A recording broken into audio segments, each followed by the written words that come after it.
By the way, I also wanted to ask you how people can make karate work better in MMA, because of course you have a guy like Wonderboy who is just amazing in MMA. Right. He uses karate like to the best level you can ever imagine. But how can the regular fighter, how can he or she use karate footwork or anything like that in MMA? Mm-hmm. I would say figuring out what complements your style. Like for a lot of Muay Thai guys, they're probably not going to be able to get a lot out of a Wonder Boy-esque style because of the bladed stance. Like you'll know, if I'm in a Muay Thai stance and I'm square like this, and then I switch to bladed, like that I'm going to start using some lead leg kicks. Yeah. I think it'll be like, not to get it. I think it's going to lie in the in-betweens when it comes to flowing and movement and more of the karate point style, or the virtues of traditional karate, like the ability to mix in different mindsets that karate gives you, or like the blitzing in and out movements that sport karate gives you. Like, I think there's ways you can put it in different assets. For a lot of people, they could add Kyokushin type karate, where it's really hard knocks and it's good, and it's a lot of conditioning, which is very similar to the Muay Thai. And then learn how to also incorporate the hands being up higher and strikes to the head. For me, that's my biggest concern with Kyokushin fighters, is the transition from here in each other's faces and like smashing leg kicks, which is awesome. But then obviously getting the hands up higher when you're closer range. Like point karate also has hands down, but the distance is so much different. Yeah, I did Kyokushin for a while. That was my main karate art. Okay. It's one of the most popular here in the Netherlands, and it was like exactly what you're saying. When I started to box and kickbox, my hands would be way too low. So I totally get what you're saying. Does Wonderboy has the same karate style as you, by the way? Yes, he does. Here, 1 second. Let me adjust here, because otherwise I'm gonna die in a second. Not a problem. Take your time, Seth. You guys edit these, right? Yep. Yeah. We're going to totally keep this part in, though. We're just going to have like the little Jeopardy theme song. Darn you.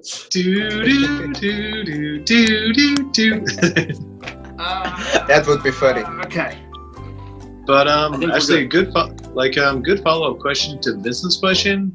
In your opinion, like, who are some mixed martial artists that you think would benefit from better striking, more in line with karate? I was going to say Ben Askren, but he's retired, just saying.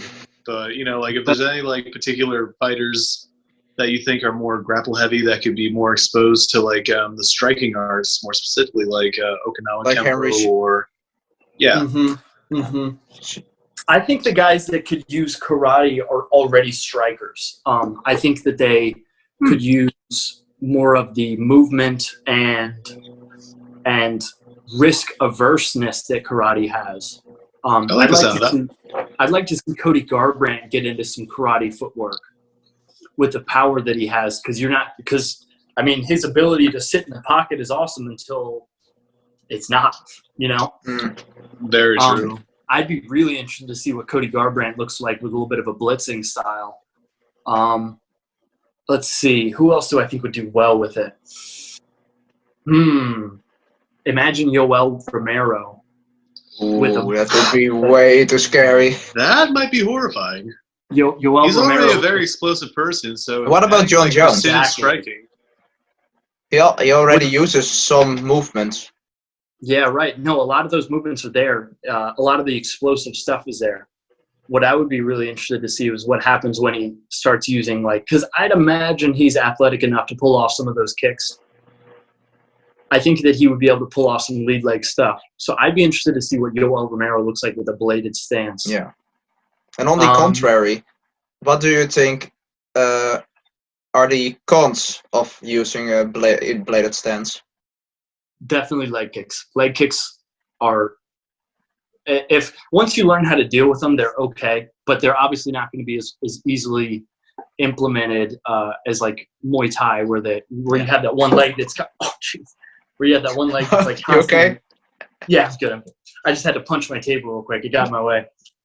When you have that one leg that can constantly check things, and you have both of these shields readily available, obviously it makes it a lot easier to check kicks and move around like that. But I thought you punched Mike that he was like to the left of you, below the screen.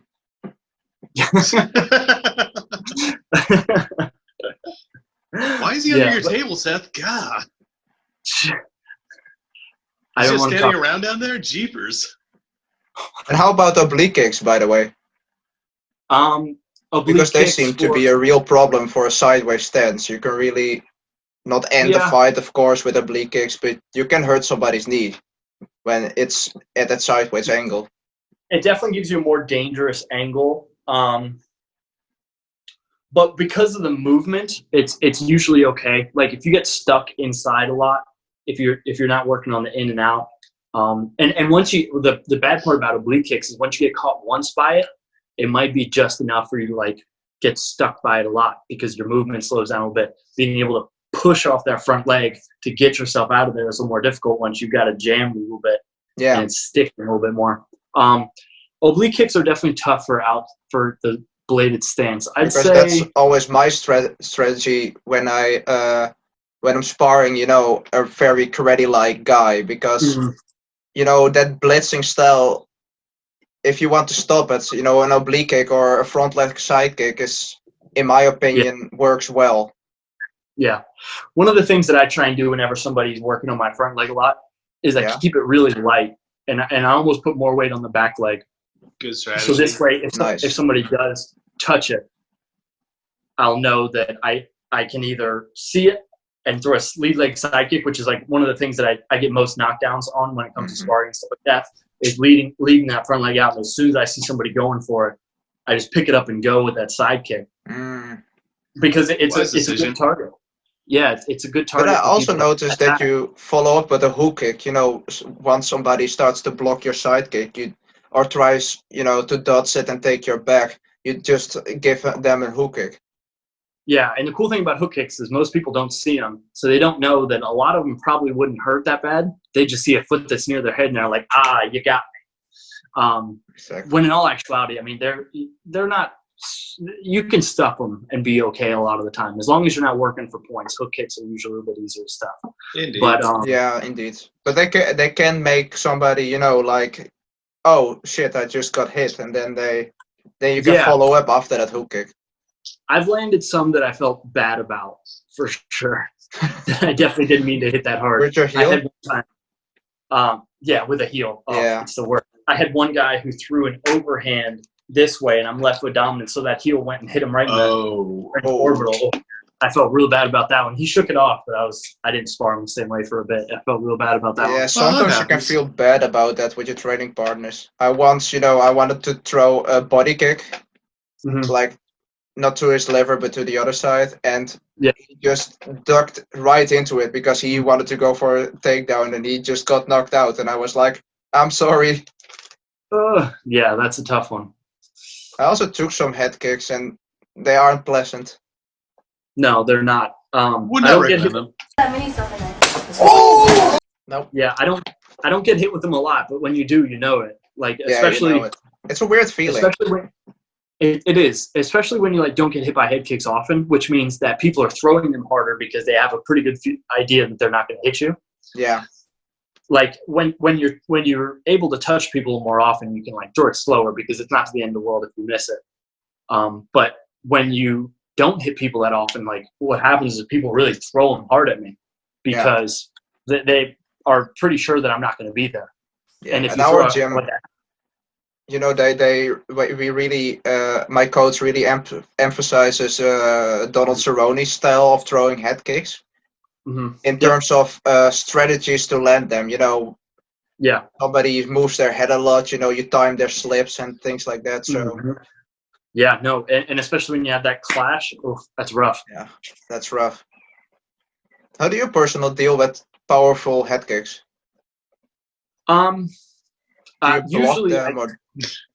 Usually I try to not be there. When it comes to people who are Yeah. Usually when it comes to people who are really like trying to smoke them, I'll give them a hand. I'll try and not be there because most of the time I'll keep the distance. But as far as blocking goes, I kind of treat it like a cushion. Like I'll put my arm up and then I'll have a lot of give with it. So once it hits, it just kind of like slows down. You kind of roll with it. Yeah, exactly. Literally just trying to roll with it. But instead of like meeting it, I'll stick with it and I'll like try and slow it down a little bit. This way I have a little more time to get in afterwards if I want. And I'm also not like destroying my forearm by just going counter to counter. Yeah, you can break your forearms really easily. Yeah. I'd sparred with a guy. He was an older guy. He was actually one of my 9th grade football coaches who ended up training. And then like years later, we sparred together and he threw just a back fist. Threw a back fist and I just went like this and he snapped his forearm on my arm. Oh, one of the 47 bones you've broken, right? Yes, one of the 48 now. It's been a couple weeks. You got another one? That's awesome. Yeah, it happens. It's just another one, you know. I've broken 48 bones. None of them are mine. I also That's like a Mortal Kombat skill right there, man. Just saying. That's right. I also like the style that Bas Rutten blocks. You know, he blocks like this, but his other hand is way out here, so he can cushion it, and then take it. Yeah, right. Bas Rutten's a smart dude. I try to not cross too much. I do cross a lot, though, especially when you've got like that bladed stance. There's plenty of time where I'm like this. Yeah. And it ends up being more like this, where like I try and meet it early in the kick, and then if it gets past, I'll still have this here. Yeah, you use a long guard a lot. It's just the opposite. Yeah, I do use long guards a lot. I would love to see you have a video with Bas. That would be cool. That'd be really cool. I'll try and do that. Let's see here. Where does Bas live? I think Bas is in Los Angeles. Is he in LA? Los Angeles. Yeah. Yeah, maybe one day. Fingers crossed. Yeah, fingers crossed. It would be awesome, though. No, yeah. Triple cross. I'm trying to get GSP on the list. That's my big one that I want to get because we're both with Hayabusa. I'm gonna keep like being like, hey, psst, Hayabusa, do you want to film some stuff with GSP? Hey, GSP. What, man? I know I would love to have a sponsorship by them. GSP, but you'll be surprised by me. Yeah, exactly. Right. I was like, look, Hayabusa, I'll give you all of your stuff back if you just let me do a video of GSP. I love Hayabusa. I really do. Yeah, I think their gloves are the best.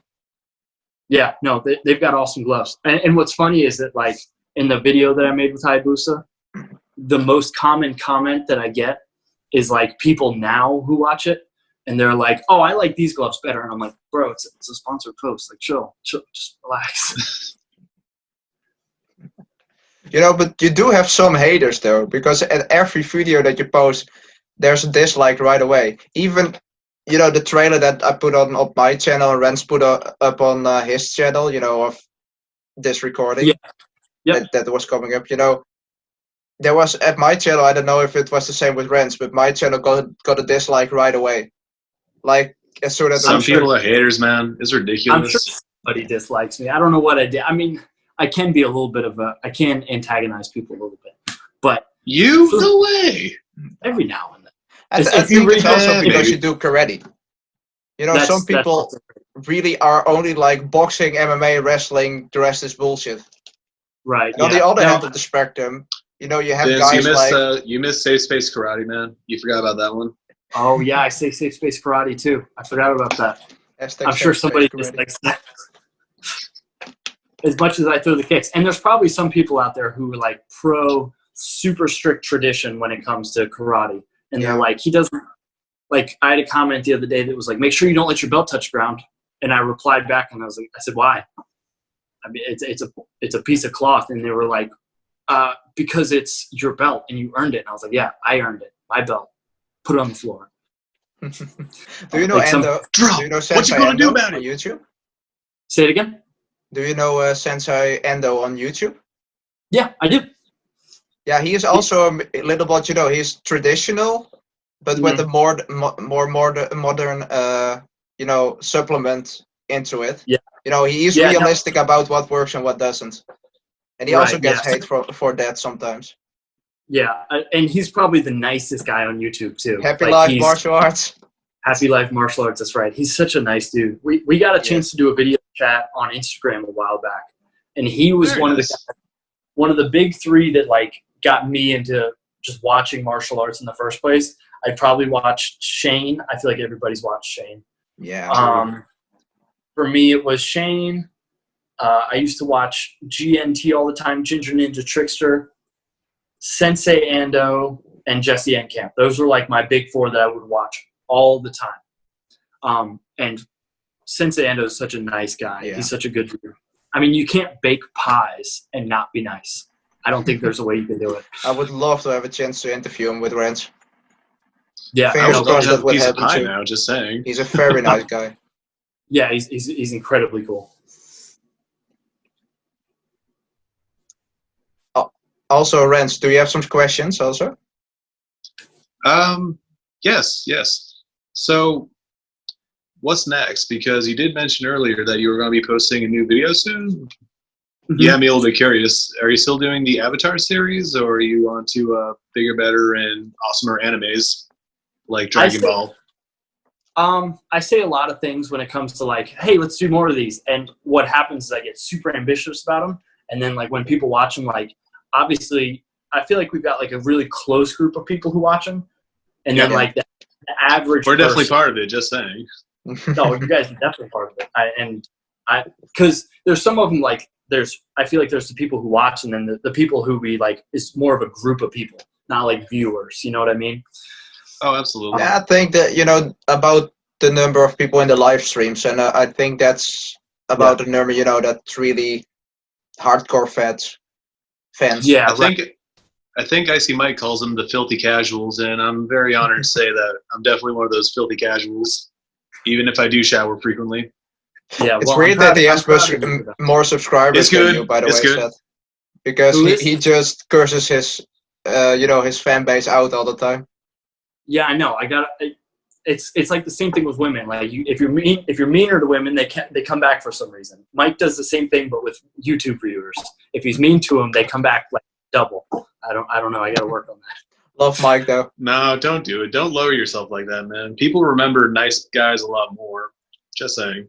Yeah. They appreciate it more, that's for sure. Yeah, I was going to say they appreciate it more. They might not remember it more, but the bad guys tend to do worse stuff that make it, not that he's a bad guy. But you definitely know plenty of villains. Probably. That's probably because they write villains out a lot more in literature than they do, like, you never hear much about, like, prominent, like, law figures. You always hear about Bonnie and Clyde, Al Capone, I Am Heisenberg. I just started watching Breaking Bad. I got to say, Jesus, why did I start watching this? I haven't started watching it. Maybe that'll be. Don't do it.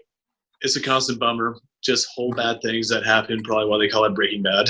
Yeah, I'm so bad about that kind of stuff. I can't watch stuff that like brings my mood down. Like I'm a very like happy-go-lucky. I try and keep all of my content that I keep around me like super, not even necessarily uplifting, but like overall not sad. Optimistic, perhaps. Optimistic. Yeah, that's a good word for it. Yeah, absolutely, and I can appreciate that for sure. But to answer your question, I'm currently watching Legend of Korra. It's getting better. I just started season 2. That's good news. But season 2 is going to end as a bummer, by the way. Say it again. Season 2 is going to end with a bummer, by the way. Spoiler, no. God! Spoilers, jeez. Season 3 is very good, though. That's vague enough of a bummer that or a vague enough of a spoiler that I'm okay with it. But what we'll probably do, I do want to make a part 2, but I think the part 2 will be like me splitting up. I'll probably go a different direction with the Avatar thing because I watched it back and I was like, this is cool, but it didn't appeal to the average person enough. Maybe I'll make like a video about how you can take things away from like different moves that they do consistently. Like the Fire Nation tends to do a bunch of spinning, moving attacks where like they'll throw a roundhouse kick and then a wheel kick and then they'll do a side kick with the other leg and they're always moving forwards and then the earth is like very grounded. Indeed. Work on like if you can also make maybe the video how to use the techniques in real fighting. and then you do it with a partner. Yeah, that was the concept of how I wanted to start the series. Is I was like, let's make Avatar, like, when I say real moves, so many people were like, these were already real moves. They came from Kung Fu. And I was like, yeah, but once you have fire coming out of your hands, it makes them not real anymore. So, like, I'm trying to make it so you can apply it to actual fighting. But that's the idea, is I want to try and take the stuff that seems less practical and make it more practical. And then once we can start sparring, I want to land it in sparring and make that a thing. That's also why Jeff Chen is so popular. Because he teaches stuff, but he can also do it, in sparring. Yeah, right. That's the idea. Is I'm trying to get it to a point where, like, I can break down some Avatar moves and be like, okay, now we're gonna land. I think that'll be the next move for the Avatar series. I don't think we're done yet. I don't think we're done yet with Avatar for sure. I mean, just gonna throw it out there. If you make the extra efforts, I'm sure there's some pretty cool things that you take away from the live action one. Mm-hmm. It's all right on mute. Yeah. What'd you say, on mute? Yeah, just watch the good scenes. Just watch the highlights. Yeah. Don't get drawn into, like, all that movie. The scenery is great, though. Absolutely. Everything else sucks. Yeah, I wasn't that happy with it. I actually watched the movie after only being halfway through the first book of Avatar, having never seen it. So I was like, oh, this was dumb, because I realized it was in the same universe. Like, it was pretty much word for word the first book. Yeah, pretty much. I think the biggest the whole first book for me. I was like, oh. Honestly, I think the biggest disappointment was, hey, how you doing, Ong? My name is Ong, and I'm the Avatar. I'm doing well. It's Egg. Yeah, I don't know why they did that. I don't know. My only thought was they tried to make it, like, British. Like that. Yeah, kinda. They gave some of them, like, a British accent, and maybe that's why they would call him Ong. But it didn't really make any sense. No, and also, if you have a series, about Asian culture, use that culture. Right. Yeah. Yeah. They pretty much just made, like, I think they just made most of the people white, I think, is what they did. Everyone white. The term might be whitewashed. Yeah. Except the Fire Nation was Indian for some reason. Yeah. They're supposed to be Japanese. Yeah, it was interesting. Where I think most of the Earth tribe was based off Indian culture. I think, like, some of the Earth tribe at least, or was it? Because I know the water. They might have been Thai or something like that. They look kind of Asian. The Earth Kingdom is supposed to be China. Chinese. Oh, that makes sense. Because I know Japanese. It was like Tibet for the air. Yeah. And then Indian, like Inuit Indian. Yeah. So, like, Alaskan areas like that. Yeah. Northern American natives. Yeah, exactly, for the water. And then I think those Eskimo waterbenders love it. Yeah. Right. Yeah. But people from Florida are also in the Avatar universe. The swamp people. They're the only white ones. That is true. The Floridians. Let's get our facts straight here, man. Them Louisianians. They were definitely swamp people from Louisiana. They had like a talking with their Creole accent. Mm-hmm. I hope I don't get much hate for that shit. Yeah. That stuff. Trying to keep it PG for you, man. I thank you. As long as it's not on my channel, I don't mind. Okay, get ready to drop the F-bombs, Vince. Starting 3, 2, 1. I just counted the wrong way.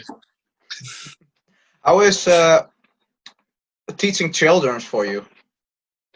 That's pretty much what I do for the most part. Teaching kids is, like, my jam. Teaching adults is cool, which is ironic because that's, like, what I do for the most part. I feel like the way that you see me teach on YouTube is the way that I teach kids mostly, or the way that I teach adults mostly. With kids, it's like way more goofiness, and it's more relaxed, and it's, like, way more really stupid jokes about, like, when kids are stretching and they have to squeeze their knee in. I'll be like, make sure you don't fart, stuff like that. But the kids for me are way easier to teach than adults are. Adults are very awkward. It is a skill, though, teaching children. Very brutal. Yeah, it's got to be rewarding, though. Must be very rewarding. Yeah.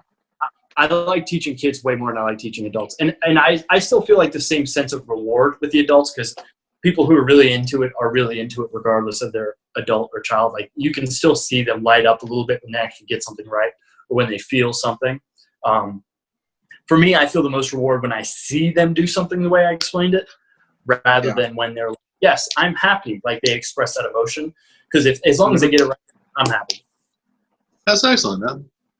I mean, I definitely have my ambitions to eventually become an instructor in martial arts as well. I believe Vince mentioned that as well for on his end. So, we kind of look at you as also kind of like a mentor of what to do and what to kind of like proceed with in regards to like making a happy curriculum for people to be like, oh, okay, I understand what you're trying to get at. Yeah, curriculum was easy for me because I just stole my dad's. Yeah, and then I added some more stuff of my own. But curriculums, I have to imagine when you start a curriculum from scratch, it's pretty difficult to do. Like you have to go into your knowledge and be like, okay, what's really easy and what's really hard? And then you have to like set it into a timeline, or you have to decide how you want to teach things. That can be difficult for sure. Yeah. Oh, do you have any tips, by the way, for teaching on YouTube? Because I want to upload a video every week now. Technique Tuesday. Yeah, right. The best advice that I can give is to make it so it's visually pleasing. Mm-hmm. And when I say that, I mean like make it so they want to. Yeah, make it so they want to stay. Like obviously you have to teach good stuff too. But if you're a good teacher, you're a good teacher. Like that should be the easy part. The difficult part is teaching in a way that gets them to stay for like the first 30 seconds. So like Mike is one of those guys who it's really enjoyable to just listen to him talk because you never know what's going to come out of his mouth. Like you never know what he's going to say. It's a very surprising thing. Like you never know when it's just going to like hit you. Jesse Encamp's really enjoyable to listen to because like he might drop some knowledge on you at any second that's like just blows your mind. So I think it's all about finding like that value added besides to what you're teaching. Because the thing is, if they go on YouTube, they could be picking between like hundreds of other people who probably teach martial arts on YouTube. Mm-hmm. For me, it's all about like the value added, like that extra little bit of something that you're bringing to the table. That is. What is that for you? Because as a viewer, I always have the feeling, you're goofy, but you're still knowledgeable. But right, yeah, I'm not sure what that is for me. Right. I think for me, it may be like a goofiness or a lightheartedness is maybe what I'm hoping is. I guess I'm not really too worried about what it is. I think it's just like your value added should be your personality, I guess is the way I should put it. Like, if you stay consistent with your personality, then that should be the value added. Like they should come for the knowledge, but stay for you. And I know that's like super vague and abstract. But if you want actual tips on like actual editing and video posting and stuff like that, the main thing that I have is like learn when to cut stuff, like when to make sure you don't have like a half a second left. Like, and so I'm teaching them like, okay, and then you're going to go jab cross. Like dead time, yeah. Yeah, there's like that little bit of dead time. It's always awkward.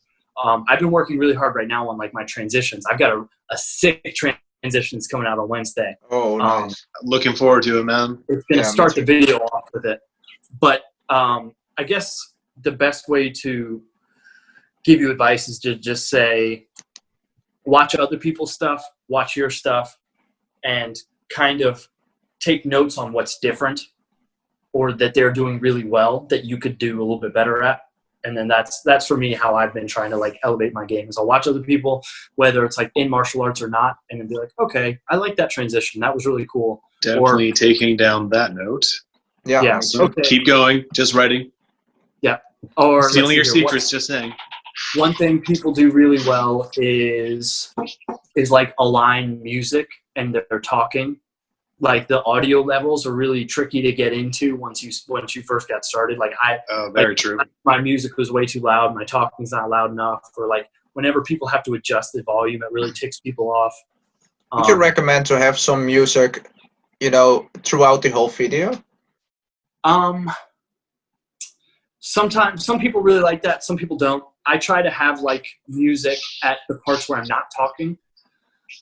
Yeah. Like anytime for me, music is a filler or is an amplifier for like emotion. Like if I have a part where I'm not talking, then I'll probably put a little bit of music in just so it's not awkward dead space. I'll also put some music in if I want to like make it feel like it's sadder, or if I want to make it feel like it's funnier, or if I want to make it feel like it's motivational.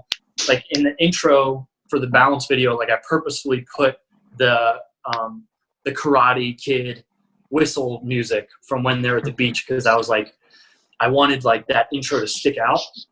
So for me, it's I try not to put it throughout the whole thing, because otherwise it'll feel like it's not as important, the music. I get that. Yeah. You know, but that's it's also that's a lot of handy information right there. Yeah, that's good information. Thank you. Yeah. Go ahead. Feeling like But the you Wild know- West throwing out these finger guns. Bang.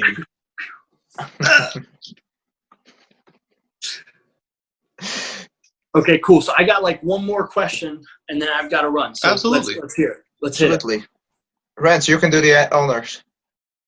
All right, so I was thinking about a quick speed round kind of thing, just kind of like blast out a few very easy to answer questions. Do it. And I'm in. I think Vincent and I can both kind of alternate. And I was Okay, thinking with between yes or no. your call, I was thinking like, you know, who would you rather fight kind of thing perhaps as well. Yep. Like Sure. Steven Seagal or Jean-Claude Van Damme. Steven Seagal.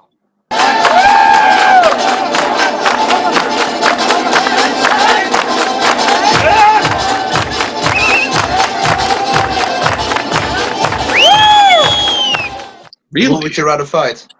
Francis Ngannou or Khabib? That's a Francis good one. Ngannou. Francis Ngannou. Can't blame you. GSP or Wonder Boy? GSP, because I want the new version, or the new experience. All right. Name 3 martial arts YouTubers that you want to have in a fighting event. Did I have to fight, or I want them to be a part of it? Like gauntlet style or just like one, like tournament style? Like an MMA right. match. Like 2 against 2. Oh, okay. I'll take Wonder Boy on my team, and we're Good gonna call. fight.